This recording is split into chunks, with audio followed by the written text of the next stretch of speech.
BA तृतीय वर्ष के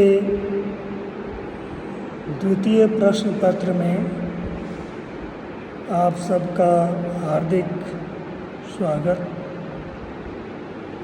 एवं अभिनंदन है। आज हम हिंदी कहानी के उद्भव विकास पर बात करेंगे। तो आधुनिक हिंदी साहित्य में कहानी और उपन्यास दोनों आधुनिक विधाएं हैं। प्राचीन काल में इनका स्वरूप मौखिक रूप से कालांतर में लिखित रूप से मिलता तो है, किंतु कहानी एक आधुनिक विधा के रूप में ही साहित्य में स्थापित हुई। प्राचीन जो कथाएं हैं वो आधुनिक कहानी के प्रारंभ के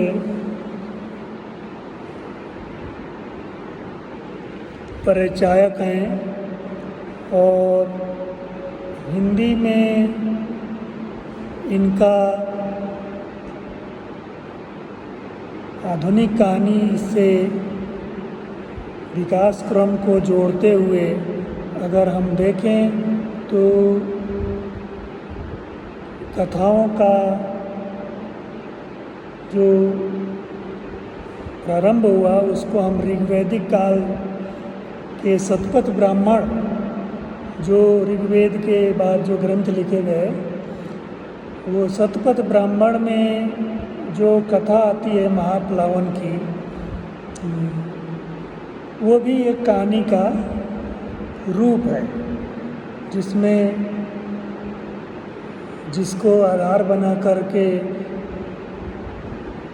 महाकवि जयशंकर प्रसाद ने कामायनी महाकाव्य की रचना की है। इस महाकाव्य के कथा उन्होंने शतपथ ब्राह्मण के महाजल प्लावन से लिया है, जिसमें मनु जो है सारी सृष्टि की विनाश हो जाती है और मनु जो है अकेला लहरों से पछाड़ खा करके पर्वत पर, हिमालय पर्वत के तलहटी में पड़े हैं। ऐसे में गंधर्व देश की कन्या श्रद्धा आती है और अपना सब कुछ खो दिए मनु से वह पुनर्जीवन आरंभ करने की बात कहती है। तो ये कथा जो है ऋग्वेद के बाद लिखे गए वहाँ शतपथ ब्राह्मण में हमें मिलती है। इसके बाद हम देखें तो जातक कथाएं हैं, जिसमें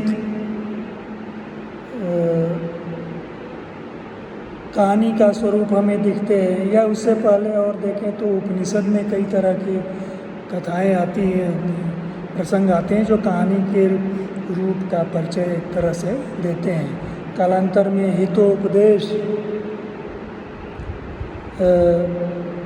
पंचतंत्र जैसी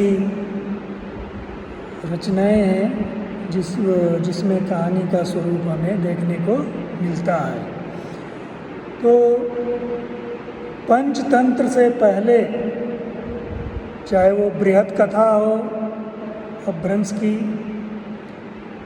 या उपनिषद की कथाएं हों या रामायण महाभारत और ऋग्वेद काल की कथाएं हों। तो ये जो जितनी कथाएं हैं सारी की सारी धर्म के आवरण में लिपट करके मनुष्य को एक नैतिक उपदेशात्मक शिक्षा देती है। किंतु पंचतंत्र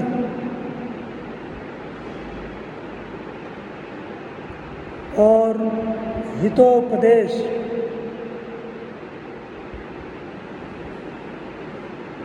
जो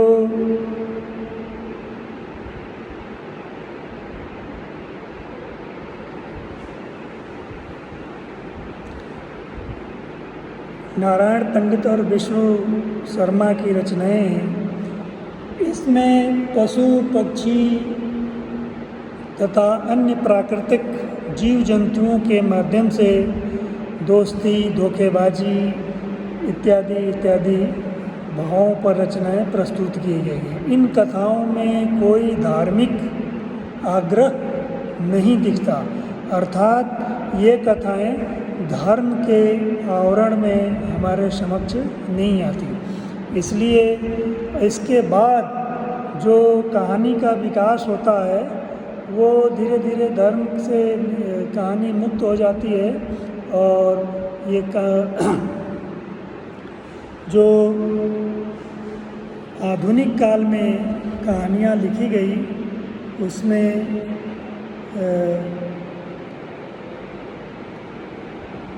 इस तरह की कोई बाध्यता नहीं थी कि धर्म की जो है उसमें धर्म के समावेश की बाध्यता नहीं थी। और इसमें जैसा कि हम जानते हैं हिंदी कहानी, आधुनिक हिंदी कहानी के प्रारंभ की अगर हम बात करें तो इसमें कुछ रचनाएं हम उदाहरण के रूप में भारतेंदु युग से ले सकते हैं। भारतेंदु काल में जो कहानियाँ लिखी गई उसमें ये कहानियाँ आधुनिक उन्हें तो हम नहीं कह सकते बहुत, लेकिन ये कहानियाँ आधुनिक हिंदी कहानी के विकास में उन्होंने एक हमें राह दिखाई एक तरह से।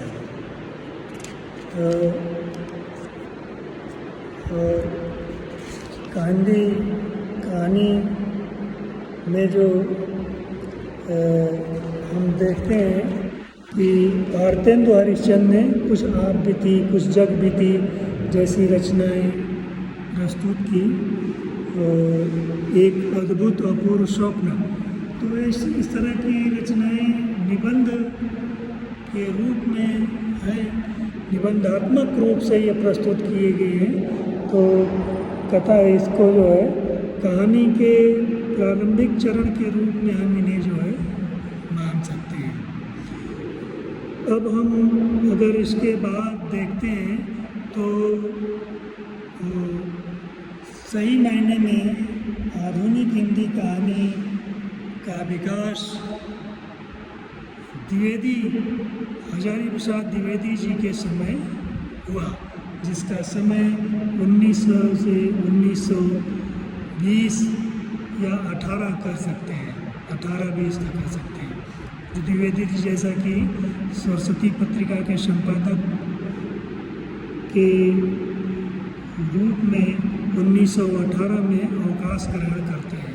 तो इसको साल 2 साल इधर आगे पीछे कर इस कालखंड का निर्धारण 1900 से 1920 तक हम कर सकते हैं।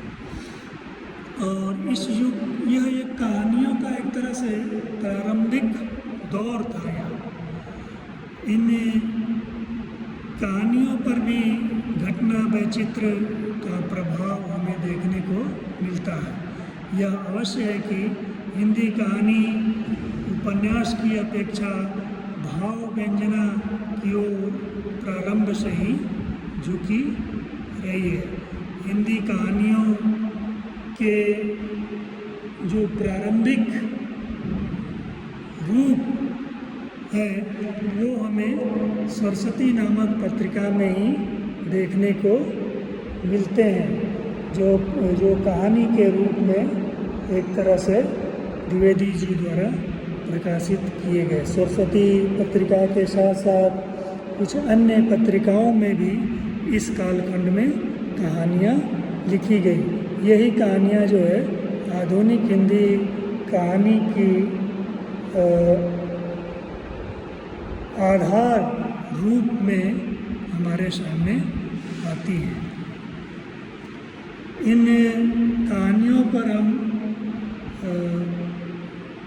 कल पुनः चर्चा करेंगे आधुनिक हिंदी कहानी के विकास के दूसरे दौर का। धन्यवाद।